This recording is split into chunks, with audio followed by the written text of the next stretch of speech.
Pakistan Tehreek Insaf P T I کے زین قریشی کی خالی کی گئی قومی اسمبلی کی سیٹ پر ہونے والے ضمنی انتخابات کے لیے اپنے امیدوار کا اعلان کر دیا ہے۔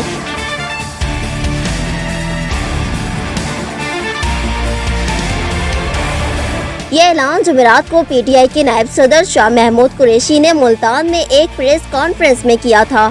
ملتان کی نشست این 157 پر ضمنی انتخابات رواں ماہ کے آخر میں متوقع ہے۔ یہ سیٹ شاہ محمود قریشی کے بیٹے زین قریشی نے چھوڑی تھی۔